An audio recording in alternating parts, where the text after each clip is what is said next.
I'm with McGohan Brabender. I'm an employee benefits consultant here out of our Dayton office, and I get the opportunity and pleasure to introduce our speaker and our sponsor today. But I first off want to take a quick moment and just thank you all for being here. It truly means a lot to us that you've taken time out of your morning to spend it with us, and especially around an interesting topic, pharmacy, right? It's interesting to learn about. It's constantly moving.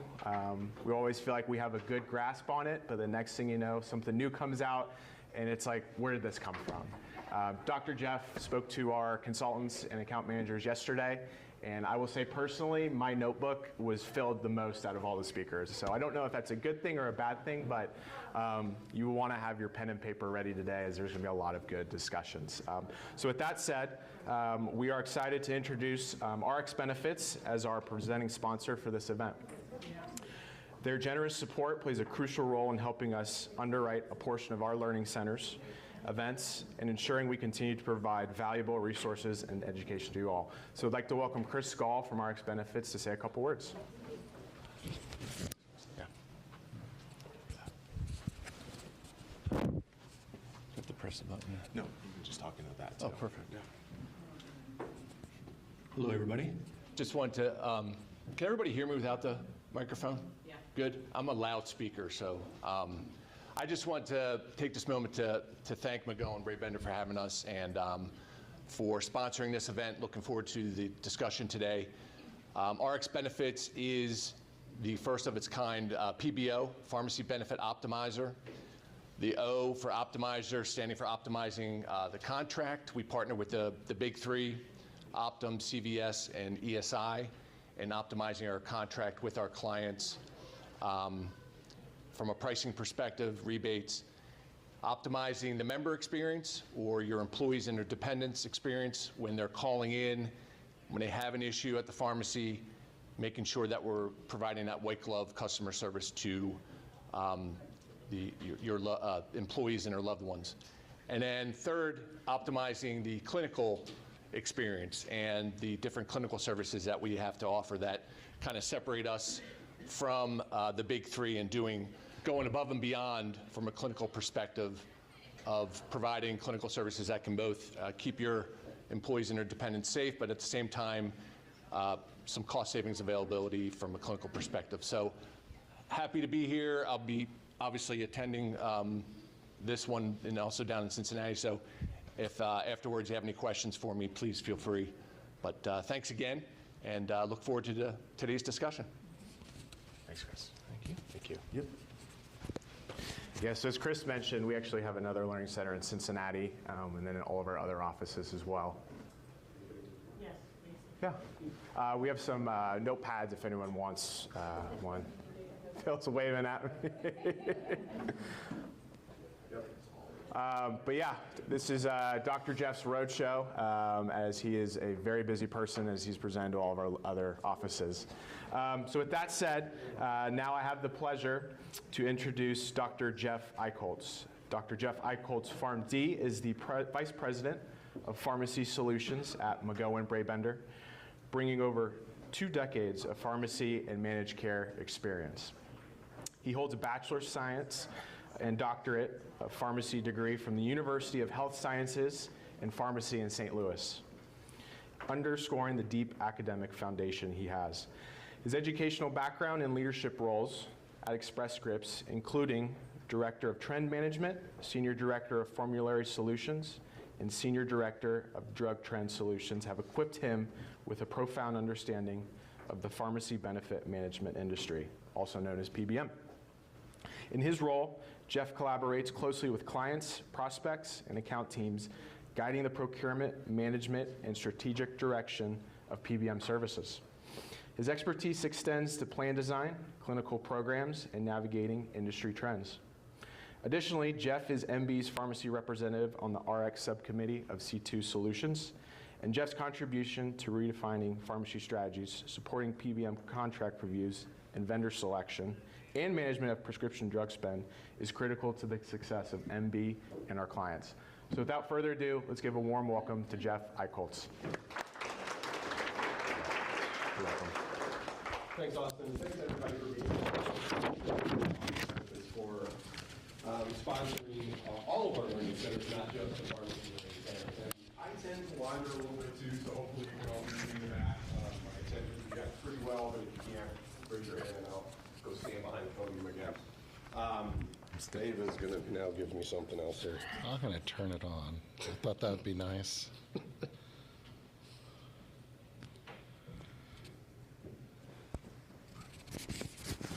All right. Thanks, Dave. So my goal here today is for each one of you to leave with something new and to learn something. And speaking to a large group about PBM, which is so vast, can be really difficult because all of you are likely at a different spot with your pharmacy knowledge. So we're going to start really, really basic in terms of like, what is a PBM? Carve in, carve out, pass through models and strategies. I can't do a presentation without talking about what is driving costs and potentially some of those solutions to help with that. As well as talk about contracting and the difference in contracting versus management, which actually dovetails nicely into PBO and optimization because you really have to have both of them to manage your costs longer term. And then they revoke my pharmacist card if I don't talk about GLP-1s in the current industry. And we'll lead into biosimilars too, which might be a new concept for some of you that are out in the market about just specialty products and what's happening in the specialty realm and in the specialty arena. So let's first start with what is a PBM, right? So they're administering the pharmacy benefits and the adjudication and the administration of those pharmacy claims. Whether or not you're carved in with one of your carriers and your medical carriers, be it United, Anthem, Cigna, there is a PBM that is sitting behind the scenes that they do own through vertical integration now, that is administering those claims.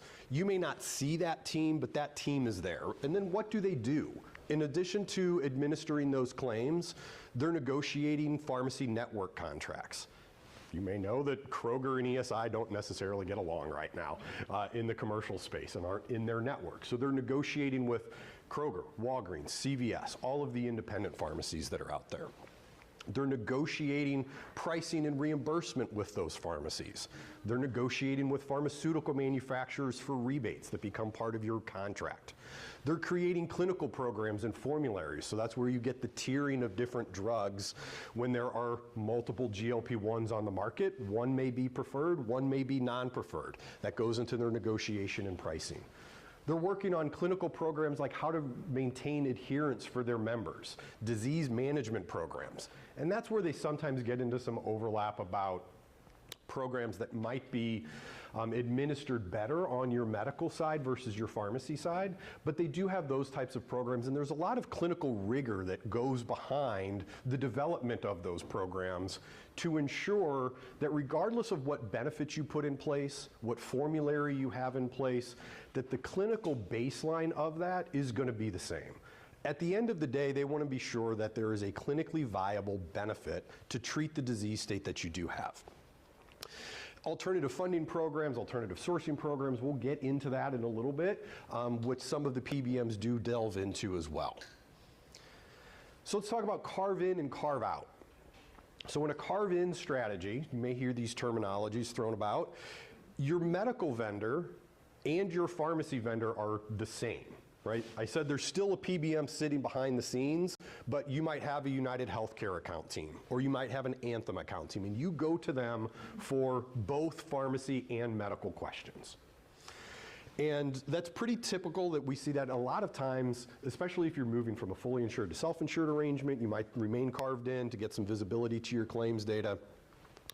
And that medical carrier owns the contract with the PBM, right? So you don't have to contract on that side of things as well. There is still pharmacy pricing that's associated with it, but it's run through that medical carrier, and it's all with the United Healthcare or with an Anthem.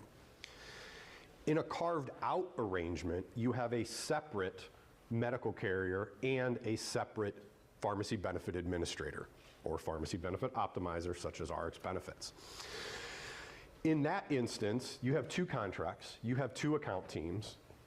The function of how the benefit operates is essentially the same. You may have one ID card, your members may have 2 ID cards, depending on whether or not your pharmacy and medical vendors are integrated or not together and cooperate, and we'll co-label those. But you do then have a different contract. So why is that potentially a benefit? It's potentially a benefit, depending on the situation, is that you have an account team that is a separate account team that is solely focused on management of the pharmacy benefit and the costs associated with that. I mean, if you look at where your pharmacy and medical spend is, right, it's about 75 on the medical side, 25 on the pharmacy side. Where is most of that focus going to be if you're carved in? It's likely on the medical side because it's driving 75% of the costs, 80-20 rule, right? On the pharmacy side, if you have a carved out vendor, you have a dedicated team that is solely focused on managing that other 25%. And it can become confusing. There may not be bandwidth in order to do it. It gets into contractual types of items on where's going to be the best fit. Is the employer large enough to actually carve out? Because if you're with a medical carrier, they do have carve-out thresholds that you may not meet depending upon your employer size. You can move to different TPAs that have different thresholds and all that, but anytime you're moving vendors, as you well know, you have to re-educate your population, you have member disruption, you have to do network stuff, but all of this kind of stuff really comes together. So that's the difference between carved in and carved out. So who are the players that are in this industry, right? And so as I think about it, there's really about 3 ways that I think about it at a high level to purchase pharmacy benefits. And that on the left-hand side, you have your carved-in carriers and your big 3. These are the household names that anybody in benefits probably knows or has heard of at least a couple of them, right? I've already talked about the big carriers that are there, the big 3 PBM that Chris referenced, Express Scripts, Optum, and CVS. And you can go direct contracts with these. But very oftentimes, when you get into a smaller or a middle market employer range, these leveraged contracts, like with RX benefits, are a benefit because they act like a group purchasing arrangement. And most of the time, and actually with all of these, with RX benefits, National Cooperative, Employers Health, Health Action Council, they use one of the big 3 PBMs or multiple of the big 3 PBMs behind the scenes. And so the benefit of that is it's group purchasing, right? And so you're getting large type of employer pricing and control with a smaller or a middle market employer size. And the big 3s will oftentimes push smaller clients into one of those simply because from their standpoint, managing a client is managing a client. Right? You need to have an account team, you need to have a structure with it, so there is a particular lift that they have to support a client, and if they can offload some of that account management to RX benefits or to somebody else, that helps them from just their internal operations, right? So you get a benefit of better pricing, and usually you're getting a little bit better service out of these leverage contracts, especially in the smaller or the middle market space. Because you have a dedicated account team versus maybe an email box or something like that, that is going to help. We're going to talk about enhanced utilization management in a little bit as well too.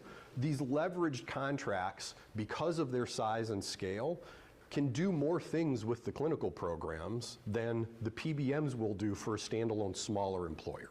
And we'll talk about some of the benefits of that and what that can really look like. But they can do that based upon their size and scale. They don't look like a 500 life group. They look for like a 2 million life group, right? And so if you think about contracts and leverage, that plays in there as well. On the right-hand side, we have some lesser known names. These are smaller PBMs that are in the market. We've labeled them disruptive because they're doing things a little bit differently. You still have the basics in terms of what they're doing from an administration standpoint and from a contractual standpoint. Their pricing model is a little bit different than the traditional big 3, and we're going to touch on that in just a second. They're also more innovative or cutting edge in terms of their management programs, which may not be a fit for everybody. And they're sometimes in a little bit of regulatory gray area, which we'll talk about, right? But you have to have that risk-benefit conversation of regulation and compliance versus cost savings to be able to keep the doors open sometimes with some of these costs of medications depending upon what your patients and your members are on. We have clients with all of these, right? RX Benefits is here. We have 50 clients with RX Benefits. I'm using some of their data in here. They were kind enough to support us. We look across the entire market, right? We go out to RFP for our clients all the time and try to find what is going to be the best fit from a philosophical standpoint, from a pricing standpoint, and from a management standpoint to really understand that. We'll talk about the difference between contracting and management here in a little bit as well. So I talked about the differences in pricing models, and with the pass-through, which we'll get to in just a second, think about that's that kind of disruptive side. And the reason that this is kind of important too is if you hear about things that are going on in the regulatory environment around PBMs, there's a lot of discussion about spread pricing versus pass-through pricing and transparency. So what does that really mean? I would say traditionally and historically, in the past 10 or 15 years, most of the contracts with the big three and with carriers are based upon a spread pricing model.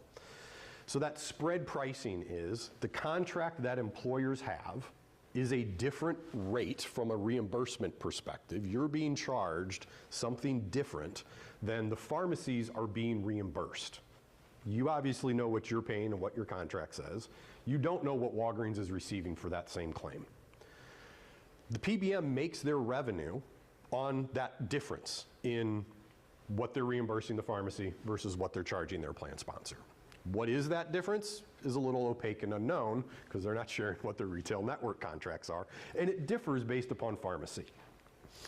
They do the same thing with rebate negotiations and other avenues and levers, and that is where I think some of the conversation around nobody really understands pharmacy pricing, because in these types of models you see one side of it, not the full side of it. So that's the spread and traditional pricing model.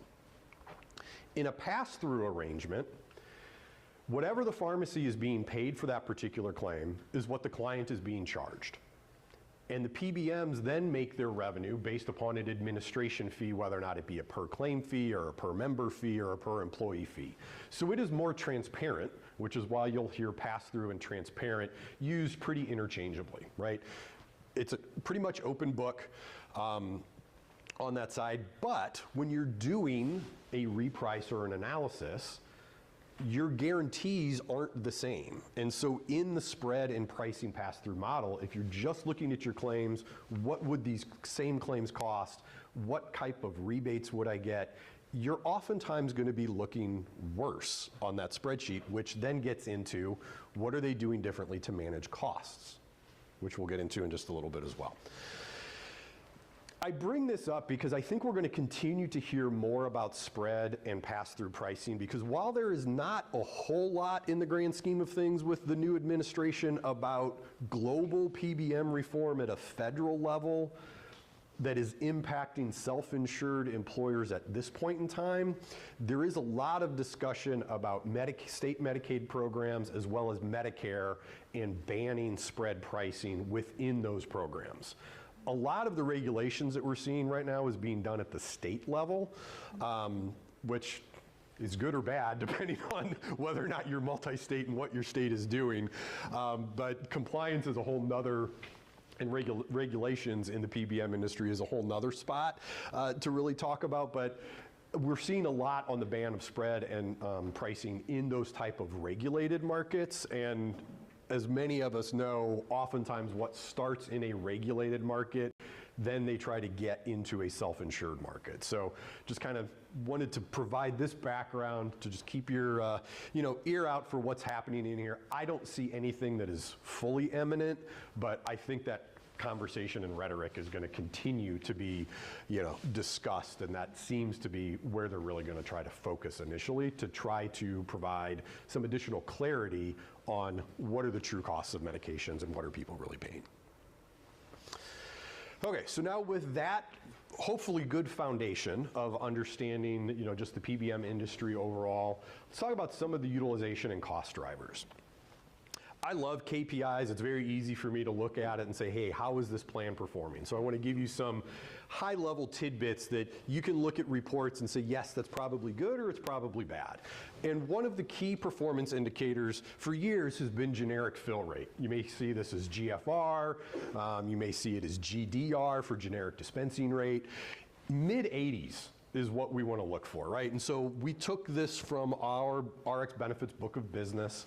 We have about 50 clients with RX Benefits, and this was our 2024 data. So we're 88% generic fill rate. Pretty good. We have seen a tick down in that in the past couple of years, simply because vaccinations that since COVID, people have been getting on the retail pharmacy and in the retail benefit. They're a brand name drug, right? They process as a brand, so it kind of artificially deflates the generic fill rate because we want people to get vaccines. Somewhere in the mid-80s is where you want to be.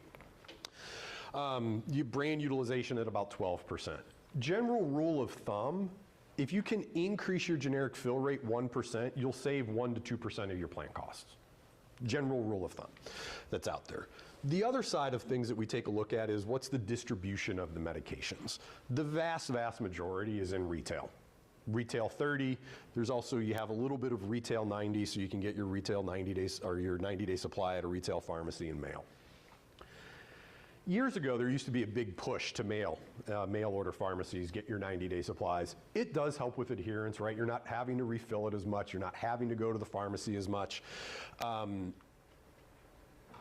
A lot of the PBMs, most of the big three PBMs and some of the other PBMs own a mail order pharmacy. That's another revenue stream for them.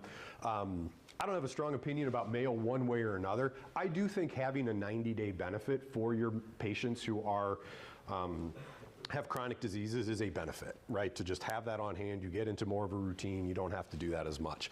But there's not a lot of distribution there, and I think part of that is probably dependent on what medication are you on. Are you on a brand name medication? A 90-day copay on a or a 90-day coinsurance on a brand name medication can be a lot of money to lay out for some individuals at one point in time or another. But take a look at that. There is usually a price difference between a retail 30 and a retail 90. It's not huge, but there is a benefit to your ingredient cost for doing that, and it may help your patients with adherence for your chronic diseases.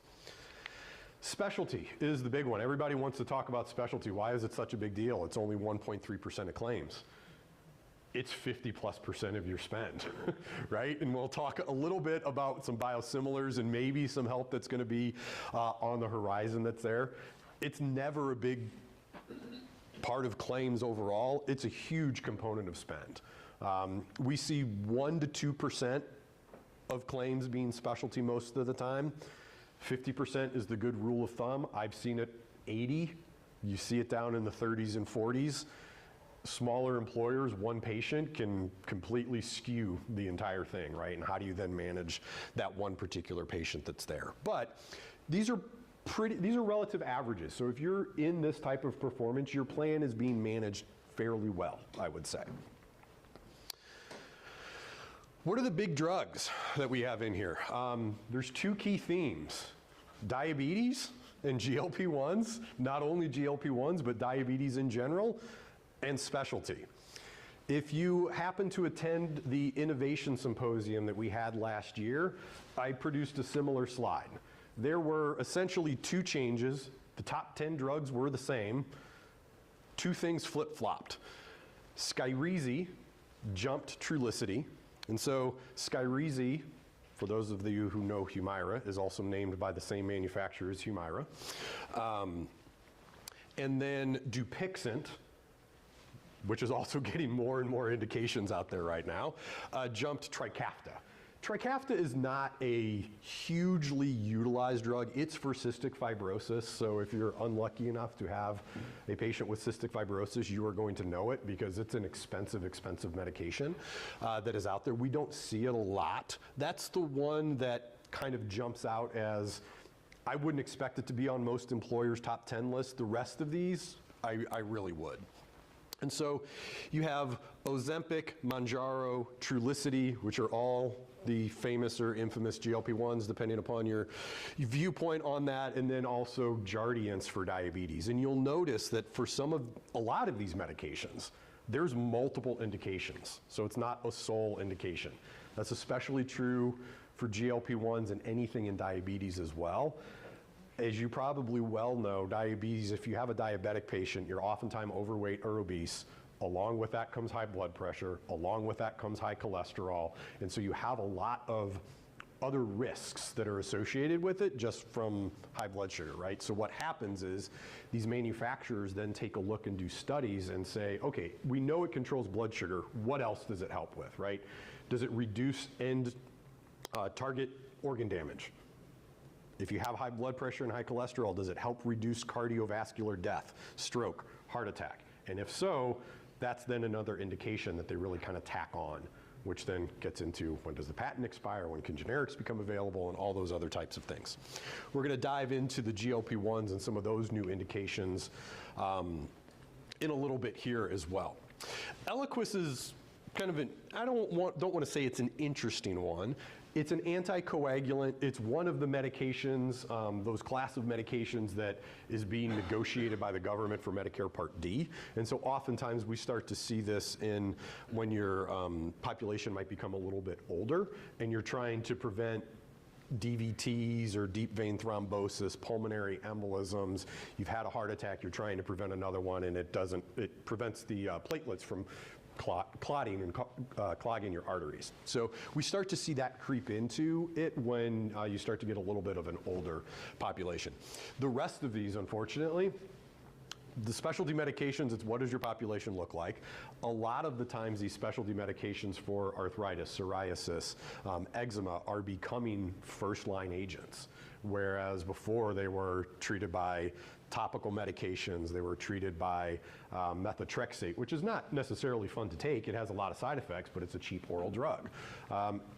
Oral corticosteroids as well. And so you're seeing that dynamic shift in terms of the clinical guidelines to help not only improve adherence for the patient, which gets into better disease state control, makes a huge impact to a patient's individual life, but it comes at a cost for employers as well as members. So what to do about all of this? So let's talk about contracting, versus kind of management of the pharmacy benefit. And let's try to think about how can you simplify contracting versus management and what does it mean on an everyday basis. And so we'll start with just a contract, like with anything. We'll focus on the financial aspects of individual claims. What is the pricing of that claim based upon the discounts, based upon the channel?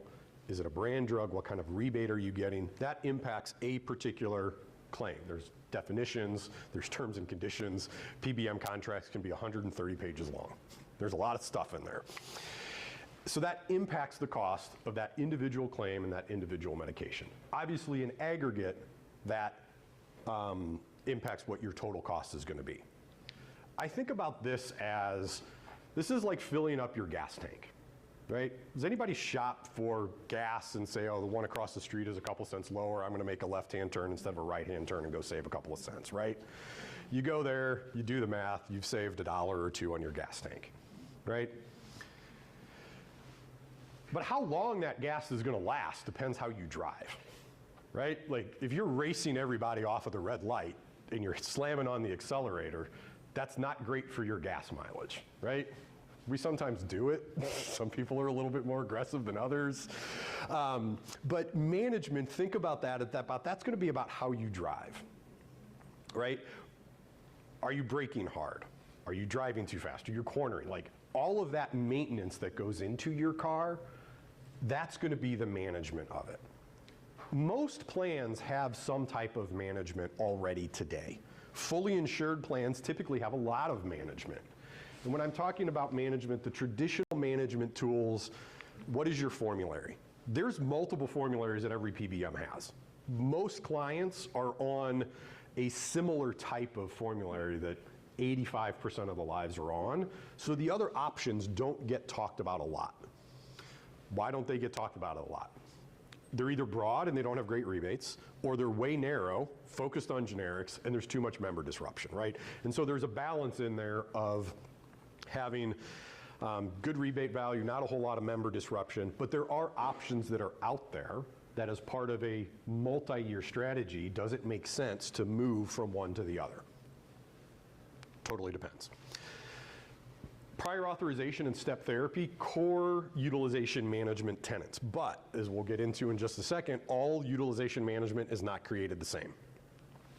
Most, I would say, traditional plans with a carrier, with a big 3 PBM, unless your business is doing great, you don't want to deal with the member noise and disruption that you get, have some type of utilization management with prior authorizations and step therapies to try to not only make sure utilization is appropriate, but also that claims are being driven to generics when available as opposed to brand name products, all within those clinical guidelines. We'll touch a little bit on manufacturer assistance and alternative sourcing. More PBMs are getting into that space just because of what the current environment that is out there. The disruptive PBMs that we talked about beforehand are really leading in that space in terms of having those options. And we'll get into some of the dynamics as to why. But that's going to impact long-term the total cost of your plan and try to keep costs under control. The potential dirty little secret with management is that you've got to balance. Management can also equal member disruption, right? So you've got to think about your population with that. And member disruption, let's talk about protect and non-protect. It is an RX benefits program, but I'm going to talk about it in the sense of the differences in utilization management that you can get between various PBMs, depending upon how tightly they are managing the conditions. And so, all utilization management is not created the same. I'm going to use GLP-1s as an example. Most people know what the GLP-1s are now. They're for diabetes. They were launched for diabetes. They have a great side effect for weight loss. They're now GLP-1s specifically for weight loss as well. So within utilization management, let's kind of talk about how that can differ. And so if you think about step therapy was created to drive patients to generic or lower cost products within the clinical guidelines that you treat. For a long time, metformin, which was a generic product for diabetes, was considered first line. Those guidelines have recently changed. And now they're saying, well, you need to take in other factors about the patient to determine your first line agent. It's still appropriate for a lot of people. But are they obese? Are they overweight? Do they have coronary artery disease? And you need to put one of these programs that has, or one of the medications such as Jardiance that reduces cardiovascular death and risk. So there's now more options that a generic is not always first line. And so with GLP-1s, it's okay, we need to put a prior authorization on it instead of doing a straight step therapy.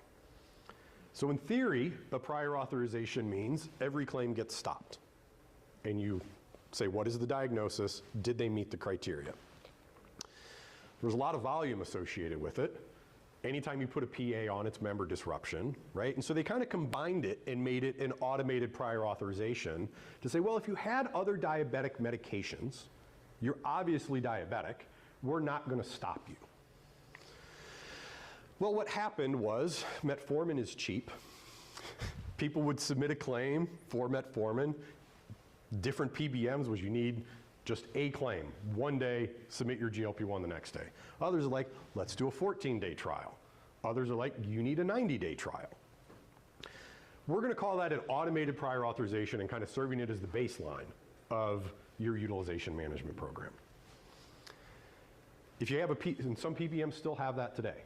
Other PBMs are going to say, well, we're going to stop everyone because we've seen that people are gaming the system with metformin, within the look back, and those type of things. So we're going to stop everyone anyway. And then it's a question of, do you take the provider's word that they have diabetes and say yes? Or do you require, and they call that attestation. So you may see, is it a PA with attestation? Or is it a PA with documentation? And the documentation would be, they need to submit a lab value. Most people, when you go to the doctor, they're doing a fasting, might be doing it fasting. You have a blood glucose level, and there's also a hemoglobin A1C level. And those various levels say, yes, you're diabetic, you're pre-diabetic, or no, you're not diabetic. And so you have your automated prior authorization over here that might have some look back, which can create some leakage to claims, probably for inappropriate or not necessarily defined diabetes as your clinical diagnosis. You have attestation, and then you have documentation. And that's just in the GLP-1 example. But the key piece is different PBMs will manage that differently, and you can get significantly different results based upon it. Now, if you're moving from one PBM that has automation in their PA criteria to one that requires documentation, if I were a betting man, I would say you're going to have at least one person who was on the medication before who's not going to qualify, and they're not going to be happy with it. So just know that that's the trade-off that's there, right? It's all clinically relevant, but that is the trade-off and does come up, and you probably very well know if your population is going to reach out or if they are not going to reach out. But the difference here, key being at the end, these are all really good metrics in terms of what happens. Your net cost per member per month decreased. The net plan cost per prescription decreased. Your specialty cost per RX decreased, right? Because there's likely less specialty claims being approved as well because there's so more clinical rigor. And you have less utilization overall, so less prescriptions per member per month overall. The other interesting thing that I didn't call out here, but I did see, is that the member cost share is actually higher on the more enhanced utilization management. What does my brain do with that? There's probably more generic products within that space. Members pick up the majority of the generic cost, right? And so not only is it going to be lower cost for them, it's lower cost as the plan, and has the member cost share just be a little bit higher overall. Member cost share and just copay design in general is something that should be looked at on an ongoing basis. You don't necessarily have to change it every year. Do you have a target of what that member cost share wants to be? If you're leaving it the same over 4 or 5 years, that member cost share percentage is likely decreasing, right? So every once in a while, you just kind of need to reset it and take a look at it. It's a very easy metric for PBMs to be able to pull and say, yeah, I want to be there, or oh my gosh, I'm at 8%, I wanted to be at 12 or 15. I need to think about making some adjustments. Part of that's coming into play because of specialty medications, and more patients being on specialty medications, they obviously pick up less of that cost, right? So the key takeaway here is think about the utilization management as you're also thinking about what vendors you want to be with, what programs do you want to do, and I completely understand that you may not be doing all of these at once, right? Do you take a stepwise approach, really understand where you are, what's our philosophy, what's driving costs? Other times you just need to rip the Band-Aid and say, you know what, we're just going to go all in 1 year, create the noise, and be done with it, right? That's everybody's individual business decision based upon your population and really where you are. But there are the options that are definitely out there, and I'm a big advocate of thinking about where are you today, where do you want to get to in year 2, where do you want to get to in year 3 to really try to manage some of these programs. Let's talk about specialty for a little bit in terms of some of the programs that are out there. And for those of you that have attended some of my talks in the past, you've likely seen this before. I'm going to talk a little bit about regulations on the next slide, but just want to level set copay accumulators, copay maximizers, and alternative funding programs. And I've labeled these as being the copay accumulators and the copay maximizer programs are pretty traditional. A lot of the plans are using these today. I'd say 50% plus are using these today. Both of the copay accumulator and the copay maximizer leverage manufacturer copay cards and copay assistance programs to buy down the out-of-pocket costs for the members. And so with the copay accumulator programs, if you have a high deductible health plan, they're really accumulating the true member out-of-pocket against their deductible as well as their maximum out-of-pocket, right? And so let's say you have a specialty copay that's $100 on your high deductible health plan. They've hit their deductible, and so their copay is $100. The manufacturer has a copay card that will buy that down to zero out-of-pocket for the member, right? And so the accumulation piece comes into, is $100 being applied to the deductible or is $0 being applied to the deductible?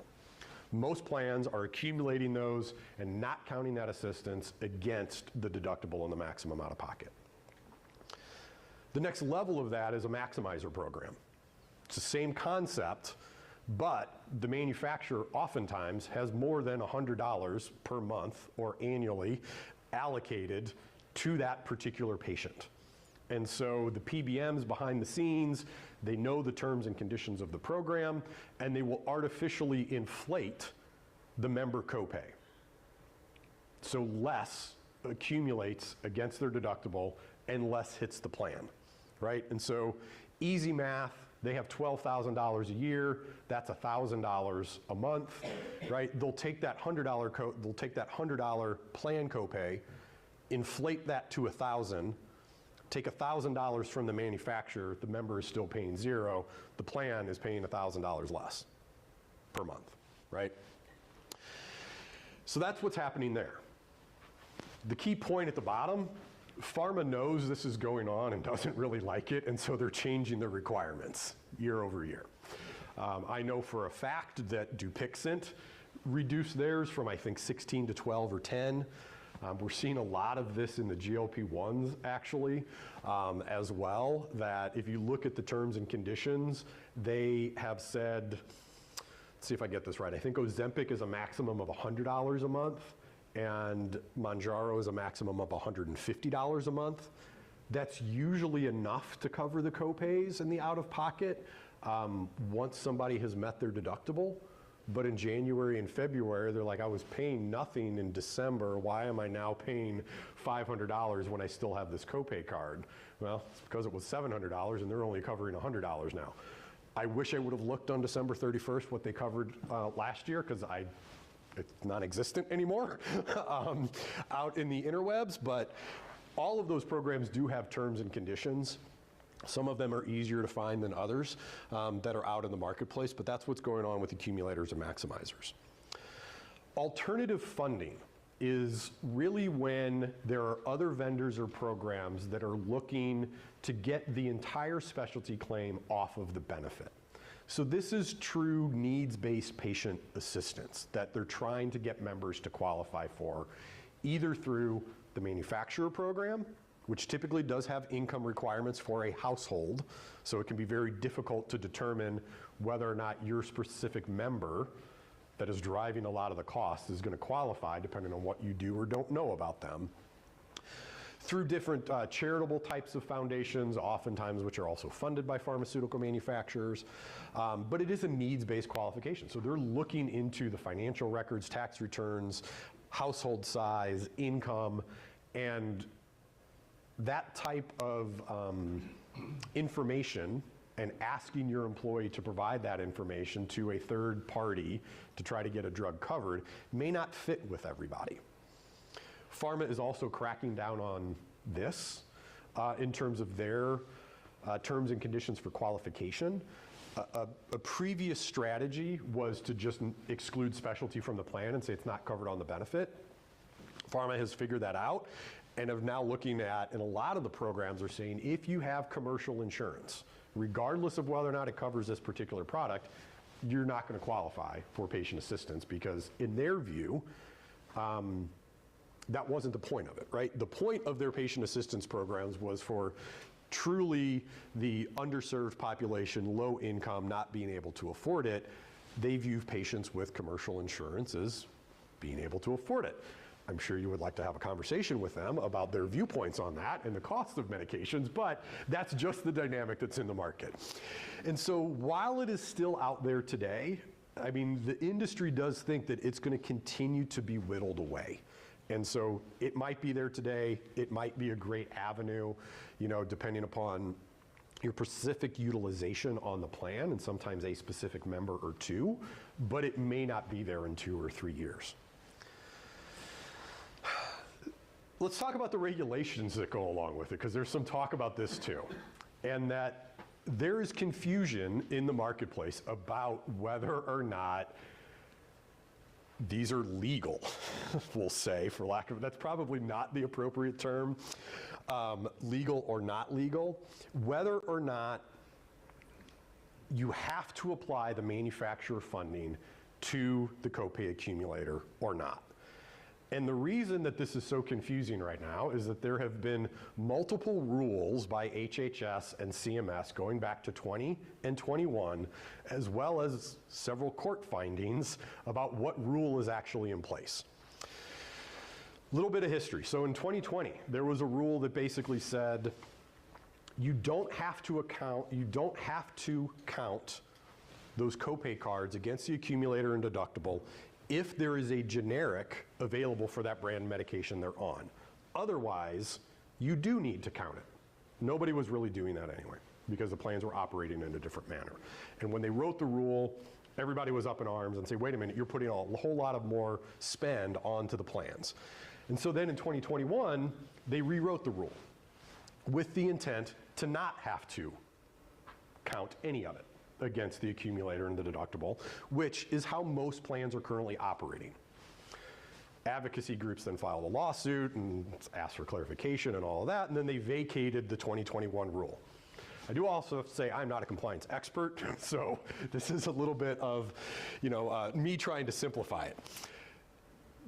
The gist of it right now is, regardless of what you might hear or see out there, HHS and CMS has basically said, we're going to propose a new rule, and until such point in time, we're not going to enforce anything. So the 2020 rule might be in place, and that's okay, but we're not going to enforce it if you're doing it the other way. I bring this up because we've had a couple of instances that advocacy groups, they're advocating for their clients with their patients that have a disease state, will give very specific templated language to say, share this with your employer that you should be getting credit, right?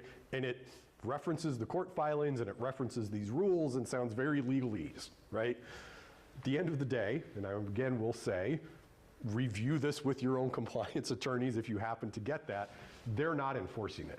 But we have seen instances that patients are being instructed or guided to say, hey, tell your plan sponsor that you need to get credit for this money against your accumulator and deductible because this 2020 rule is in place.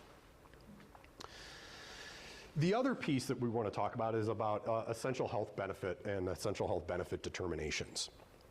And so the essential health benefit associated with the ACA, right, requires no lifetime maxes. If it's an essential health benefit, it has to account against the accumulator and the deductible.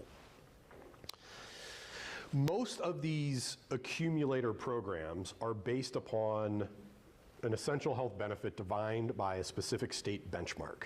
Most of those benchmarks are Utah, and it doesn't say that every specialty drug is an essential health benefit, right? You have to have one option that is going to cover things to be an essential health benefit, and the other ones that are also indicated for that disease don't have to be an essential health benefit, so you can use the accumulator and maximizer programs on it. Recently, there has been legislation or regulations that have stated in the individual and small group market, anything covered under the pharmacy benefit is an essential health benefit. So that's a difference.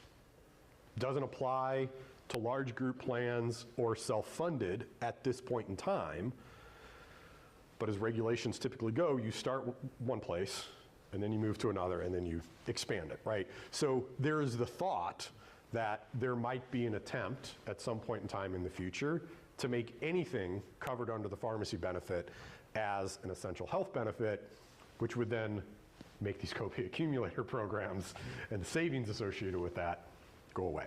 So, nothing to do at this point in time, but just kind of be aware that this is some of what you might hear and what we have our eyes on or are kind of watching. I don't see that anything is necessarily imminent. with changes here, but you never know when the rules come out and when we're going to start enforcing them and those kind of things. But that's some of the regulatory stuff that is going on with specialty and the essential health benefits and accumulator programs. So we talked about alternative funding already. The one thing that I will say, additional thing that I will say about that is that there are standalone vendors that do that. Payer Matrix, Paid Health, Sharks, Script Sourcing does international sourcing as a standalone vendor. The disruptive PBMs oftentimes also have their own preferred partnerships that are associated with these vendors, right? Excuse me. So you think about how many vendors then get in the mix, right? If you're going from, you're in a carved-in arrangement, now you're going to a carved-out arrangement, do you want to do another alternative sourcing vendor, another international vendor, or if you have the appetite to go down that path for those management type programs, do you want to solve that in one place with your PBM, right? It's how many vendors are you adding to the mix? Is everybody working well together, those types of things? And sometimes that depends on if you're able to carve out pharmacy, number one. Are you in a multi-year medical contract, but you need to do something on the pharmacy side and you can't do it, right? So there's different reasons as to why. This gets into different saving strategies. Some of these are shared savings. Some of them have a PMPM number to help facilitate these. And so we'll move on to what I talk about from alternative sourcing. So alternative sourcing I'm going to talk about in two veins. The first one being international sourcing. And so that is obtaining prescription medication from outside of the United States. Most of the time, but do the vetting on the vendors, and we're doing that, it's most of the time from a tier 1 country that they call them. It's similar to the United States. You're thinking Canada, UK, New Zealand, Australia. There might be another one in there that I'm missing. But they're working on sending those medications into the United States. A lot of the talk track here is that there is a personal use importation exemption that you and I, we can go to Canada, we can go to Mexico, we can go to wherever and bring back a 90-day supply of medication, and nobody is going to bat an eye at it, essentially, right? Fly through customs when you come back, and you're able to do that. What is unclear is whether or not that personal use importation applies to benefit plans that are supporting or advocating or making available international sourcing through part of the plan. Because typically what happens with alternative sourcing is if it is part of the plan, it's $0 to the member, right? So it's an incentive for them to then not have a copay associated with their brand name medication. Most of the time we see it with brand name medications. Most of the time I'm seeing it in diabetes for the GLP-1s or Jardians or the oral meds, sometimes specialty medications as well. You can't force the patients to do it. It's their option. But if it's $0 out of pocket and you have a high deductible health plan in place, is that considered first dollar coverage or not? You get into more regulatory issues and compliance issues with that side of things, as well as whether or not there's going to be any repercussions for supporting that or making that available through the plan. I'll tell you from a regulatory perspective, we haven't seen anything, so it's really kind of a philosophical, it could happen, they could decide to crack down on it. I haven't seen any implications of that, so you again get into kind of a, where are you in the gray area of compliance and regulations versus cost savings that you might be able to get from it. I mean, we have one client who moved to a pass-through disruptive PBM, went to international sourcing specifically for one patient who was driving like 75% of their pharmacy spend, and they were able to have the conversation and say, here's the spend, here's the opportunity, you're going to get it for free, are you comfortable with it? They said yes, moved the entire thing, and they're taking that risk. It's a huge number, right? Like if you see 75% on one patient, you've got to do something about it. I think it's being informed about the implications and the savings that are associated with these programs and making sure that that potential savings, and you can't necessarily force patients to do it, is going to be there and come to fruition, right? The other piece that we see with this, oftentimes in some of the savings analysis and projection from these vendors is they look at it at an ingredient cost to an ingredient cost basis. But you're not paying as a plan sponsor the ingredient cost, right? You're backing out whatever the member contribution is and then have a plan cost, and then you're taking a rebate off the end of that. And so even when you're doing that math, there is oftentimes still savings in the aggregate.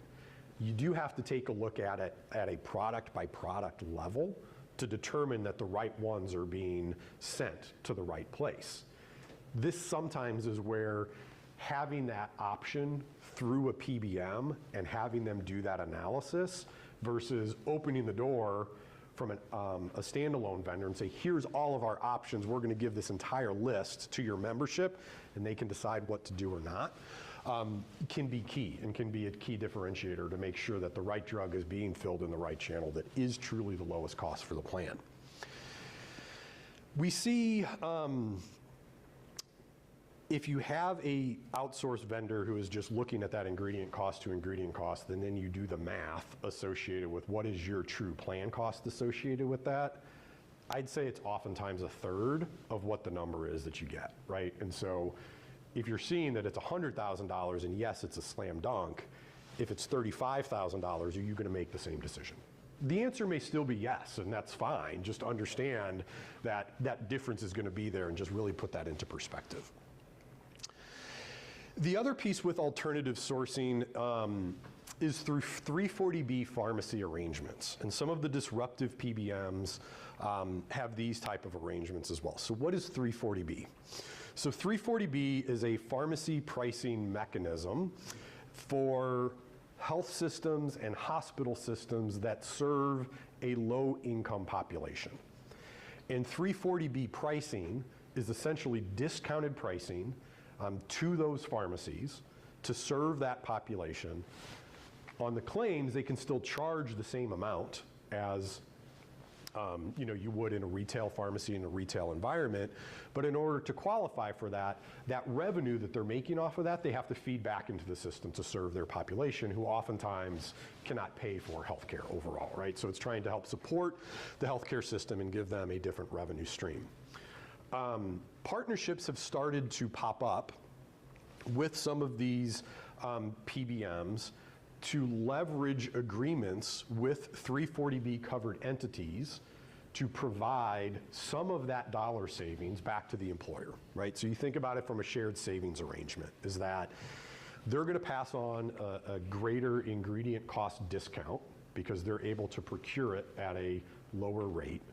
They're getting more patients into their health system because it does require the patient to establish a relationship with that health system that's usually done through telehealth, and then it kind of operates as a mail order pharmacy. That is out there as an option, and it's a pharmacy change at the end of the day, right? If you really want to break it down, it's a pharmacy change for that patient. It doesn't have, to the best of my knowledge, any of the regulatory challenges that are associated with maybe an international sourcing, asking your patient to go through a patient assistance program and all of that financial type of background. But that is an option that is out there and becoming a little bit more talked about. I wouldn't say it is as talked about as international sourcing in the patient assistance programs, but we're starting to see that creep up. The other piece that I'll say about that is, in general, the 340B program is being looked at to say, is it meeting the intent that it was supposed to at the beginning? And most people would say, it's not. Now, do I see any changes imminently there either? No. And so it's another one of those, some of that savings is here today. There are going to be changes within the 340B program. Pharmaceutical manufacturers see what's going on. They have a response to it. And so there's some there today. It may not be there in 2 or 3 years. I feel like a broken record when I am saying that with your pharmacy savings program. So that's part of the fun of pharmacy. It's ever changing. That's out there. So these are just some things to kind of think about on levers that can be pulled if they sound like they're a fit for your membership, for your culture, and to try to control your plan spend. All right, last topic that I have, GLP-1s. Has anybody not heard of a GLP-1?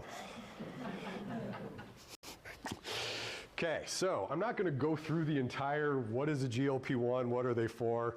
I'm going to talk about the GLP-1 shortage or lack thereof, and what is the implications of that. So you may or may not have seen that in the past 3 months, both the Lilly products, which are Mounjaro and Zepbound, as well as Ozempic and Wegovy, which are the Novo products, the FDA has declared the shortage is over. Is that good or is that bad? That probably depends on what side of the fence you're sitting on. But the little known fact, anybody see the him and hers commercial in the Super Bowl?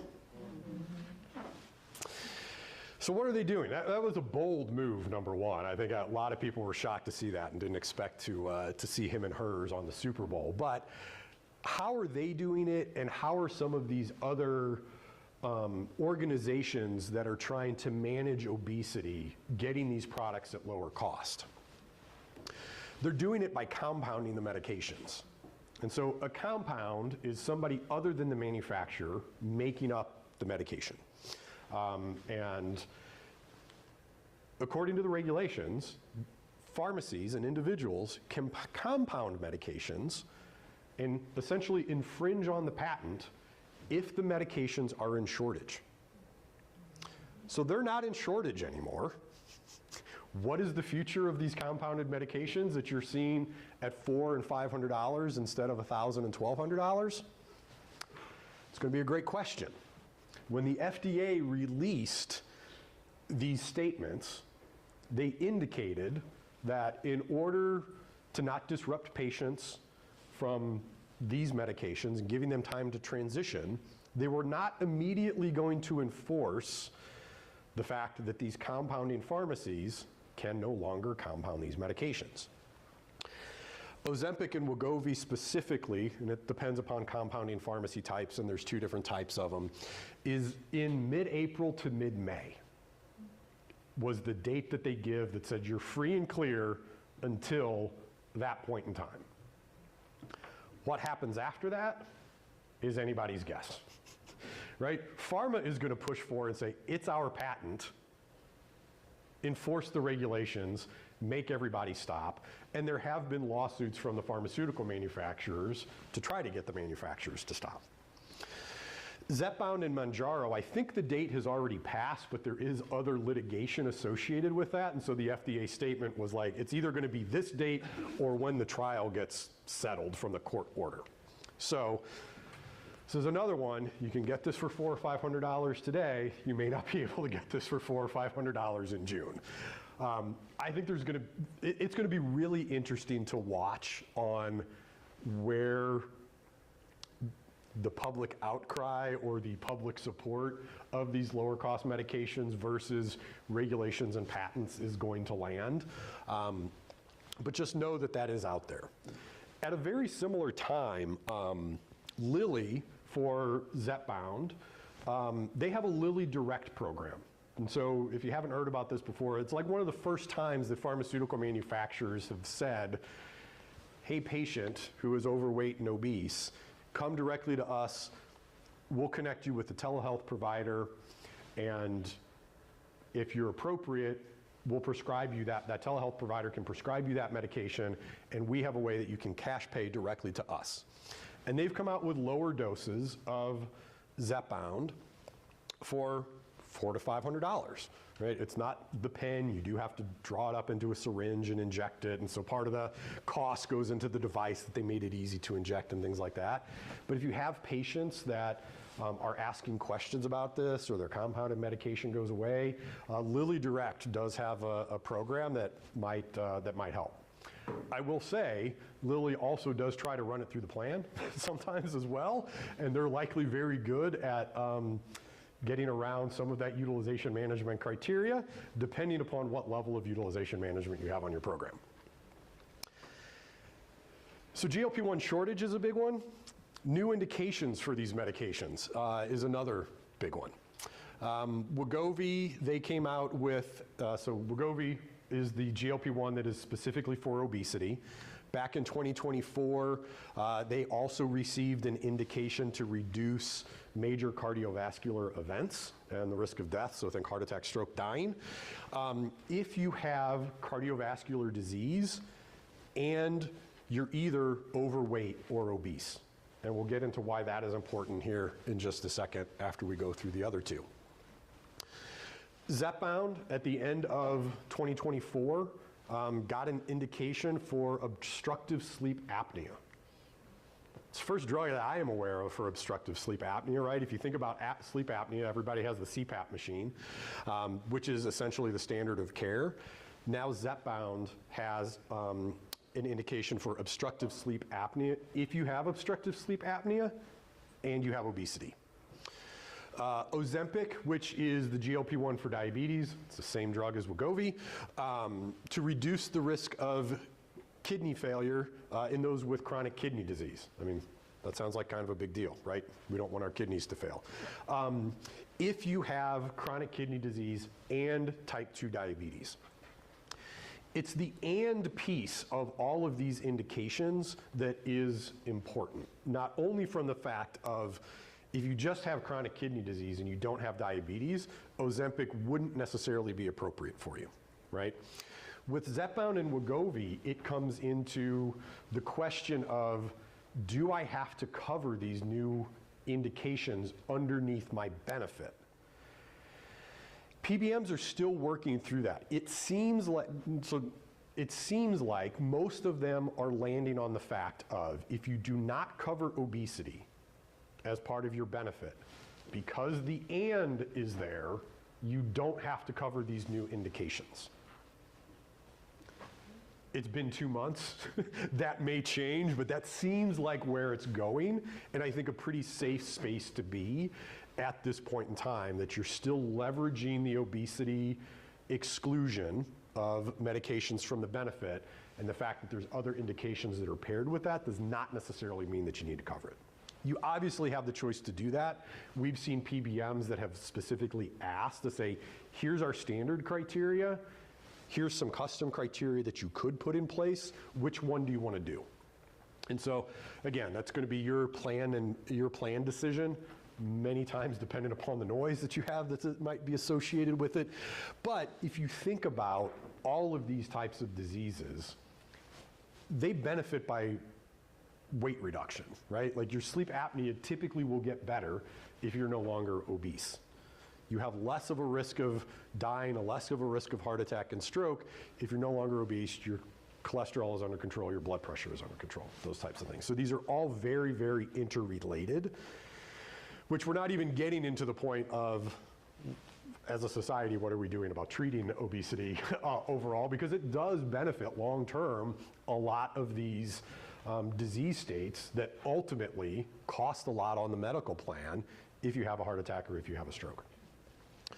The data right now from a cost standpoint still isn't showing that tip of the scale to say, yes, go ahead and treat it, right? These are still relatively new medications. There's about 2 years of kind of good data to take a look at.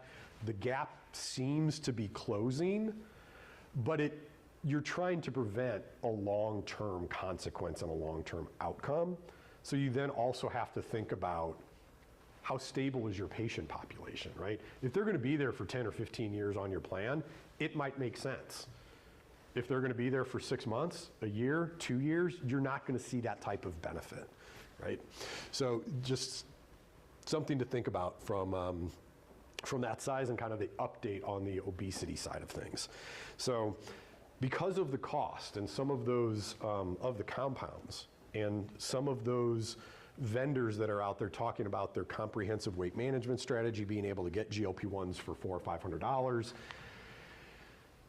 that $400 or $500 price point might go away. Do some digging on that, and if you would still do it based upon the brand name cost, go ahead and do it, right?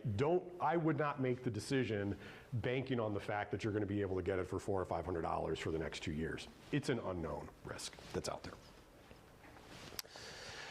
I want to wrap up talking about biosimilars and then happy to take any questions. And so I'm going to highlight biosimilars really It's kind of like a specialty generic. There's very technical things associated on why it's a biologic and why it's not really a generic and those types of things. But for the point of this conversation, biosimilar products are lower cost biologic / specialty medications. Humira and Stelara are the two big ones that are out in the market that are hitting the pharmacy benefit now. Humira was throughout 2024. There's very interesting pricing dynamics that are associated with this.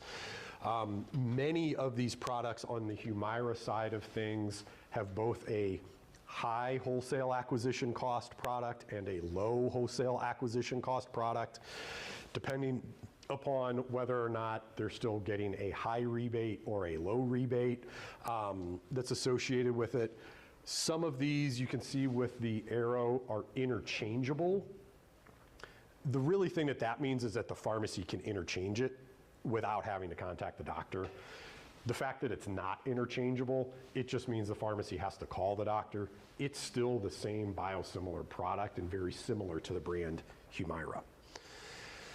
PBMs made interesting decisions with their formulary placement of Humira, high WAC products, low WAC products throughout 2024. Some of them are even have co-marketing agreements with manufacturers associated with it that they're likely dispensing through their specialty pharmacy.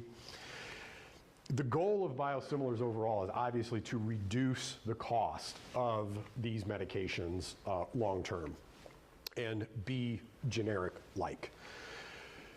Some of the Humira products are 10% off from the biosimilar standpoint. Others are 80% off.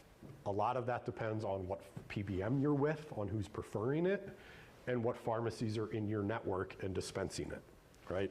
If you think about an integrated PBM that has a specialty pharmacy, they're still trying to generate revenue. Higher cost products generate more revenue, right? They pass some of that savings back in terms of rebates on the side of things, but if your patient has a coinsurance, they're being hit with that higher baseline cost that their coinsurance is being calculated off of. Stelara is just launching, and this is oftentimes, in addition to Enbrel, maybe the number 2 or 3 product that we see. Like if we see specialty products on your top 10 list, it's Humira, it's Dupixent, it's Enbrel, it's Stelara. With biosimilars for Humira and Stelara, hopefully Enbrel is going to start to go away a little bit because you should be able to cover it with a biosimilar product. These are just starting to launch and is going to be the biosimilar that you're going to hear about in 2025. Humira biosimilar is still going to be there, still a highly utilized product, but you're going to start seeing Stelara creep into the conversation there as well. We're seeing a little bit different of a pricing mechanism here, that most of these are coming out, at least at this point in time, with that low WAC discount, and so a lower cost product. Stelara is about $30,000 a fill. So it's not cheap. If you take 80% off of $30,000, you're in a much better spot than you were, but it is still expensive that's out on the market. I bring this up mainly for the point of saying, if you're seeing these on your list, ask your PBM and carrier what their strategy is about it, because there is going to be some savings that is associated with it. These are the brands are highly rebated driven products. So if you do switch to a biosimilar product, your rebate check that you get will go down. But you should be making that up on the ingredient cost side of things, right? That's important only if you're using your rebates for something else, other than looking at your total pharmacy net spend in terms of your budgeting, right? I would be an advocate of look at your total net plan cost that you have, put that back into your premiums and your equivalent rates, and do that. Not all clients do that. Some of them, like, rebates are a little bit of a crapshoot. We're just going to use it for whatever over here, but those values may go down. So just be aware of that. But from a net standpoint, you should be positive. It's just coming out of a different bucket and on a different timeline. I think we have about 15 minutes left, and I'm happy to stay a little bit longer as well, but happy to address any questions that may have come up throughout or anything that was unclear or a topic that I did not hit on. Yeah. With regard to infusions, what's your experience in terms of book of business, whether they're billed under the medical or under the pharmacy, with usually the provider arguing, I won't know until the day I test her blood what she's going to get. Yeah, infusions, where does it usually happen?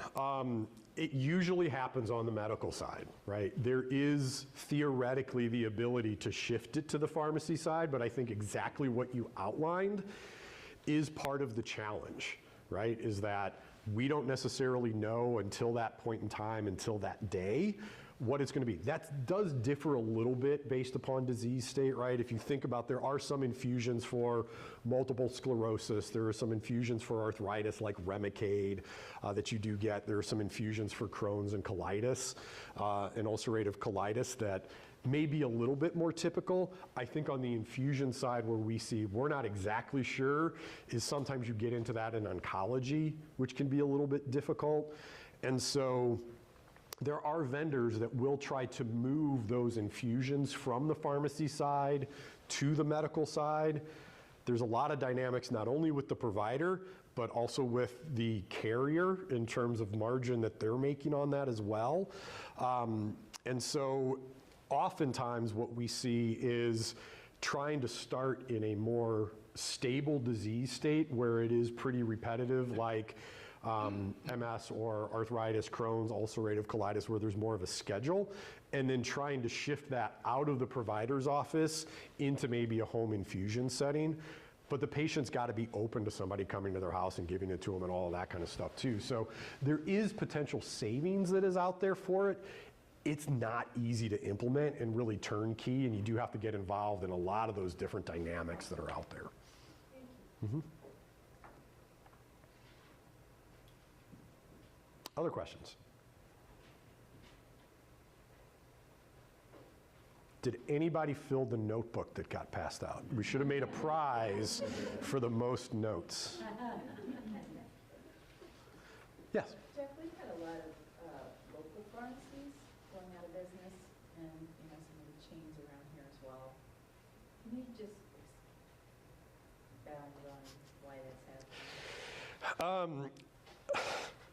So why are local and independent pharmacies going out of business? I think a lot of it has to do with reimbursement and you know, the contracts that they have with the large PBMs. So the large organizations like a CVS, Walgreens, right? They have a lot of pharmacies, number one. They have a lot of buying power. They have a lot of negotiation leverage that is there. And they have people that are specifically negotiating those contracts with PBMs. That's their job, right? When I was in pharmacy school, if I was like, hey, go negotiate a PBM reimbursement contract with a PBM, if you want to be a dispensing pharmacy, I'm like, I don't know what I'm doing, right? Like, that's not necessarily where my education was at. A lot of those independent pharmacies are part of pharmacy services organizations or PSAOs, and so they group together, and so they do oftentimes have an entity that is negotiating on their behalf, but the reimbursement rates are low. Outside, like in the Medicare realm, there's DIR fees, and so they come back and they recoup money sometimes 18 months later from them, and it's really hard for them to stay in business in that kind of environment. And you'll hear the term about pharmacy deserts, and in rural areas, pharmacies, you know, closing or going out of business. I don't have any data to necessarily support this, right? But a lot of my classmates that I know of did not open independent pharmacies, right? So you start thinking about, if they were before my generation, that generation is then retiring and hitting retirement, right? Do they have anybody to take that over? And pharmacy is a tough environment. The reimbursements aren't necessarily there. They usually have to differentiate themselves by different types of services. Vaccines is a great one that they were talking about. There is regulations about pharmacists doing more patient-centered care and kind of disease management, managing diabetes, In some states, you can have collaborative practice agreements that pharmacists can actually adjust medications, prescribe particular medications based upon what they're seeing in data. So those types of initiatives, and I think supporting those types of legislation to reimburse pharmacists as a healthcare provider and like a patient visit can help fund some of those types of initiatives as well, as opposed to just being dispensing and getting reimbursed for, dispensing a drug and offering that patient counseling. So there's a lot of initiatives to try to view pharmacists as more of healthcare providers as well, rather than retail dispensing. That it's going to take some time to get there, but there are inroads there that is potentially an avenue that they can continue to differentiate themselves with, not only service, but also management associated with it. And so, if you have specific independent pharmacies where you are that are looking to do something creative, they're likely open to it and very likely have, the clinical skill set to be able to do it, right? You think about, there's other type of on-site or near-site clinics, right? And there are vendors that specifically do that. Is there enough utilization of a specific pharmacy that that's worth a conversation or not? I think anything's not really on the table there, and they'd be thrilled to have that conversation. Yeah. I have a question. I feel like you might say it depends.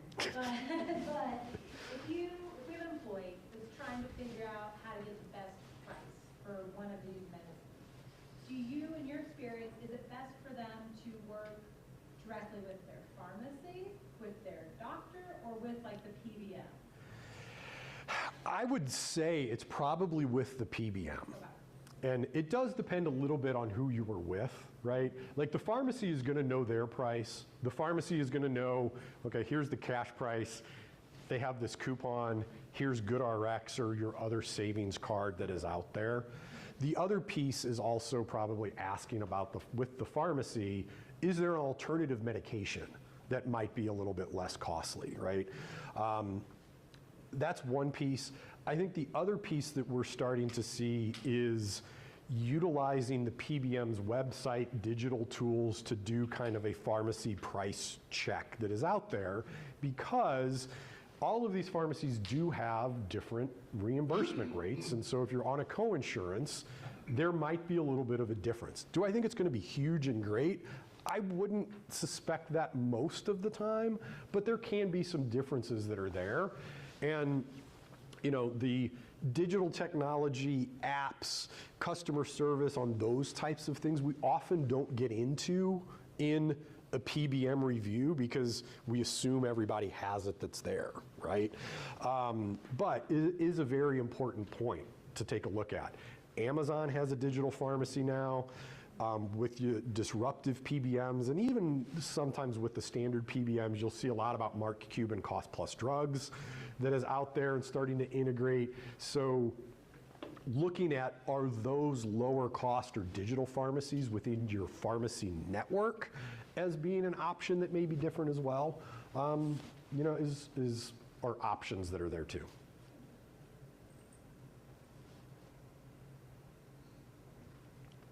Any other questions? Great. Well, like I said, I'll be around for a couple of minutes as well before hopefully the accident on 75 is cleared and we can get down to Cincinnati. But I thank you all for taking the time out of your day. I know we all have very busy schedules, and taking 90+ minutes to be here to learn about pharmacy. I hope everybody walked out of here learning something, and appreciate your time. Thank you.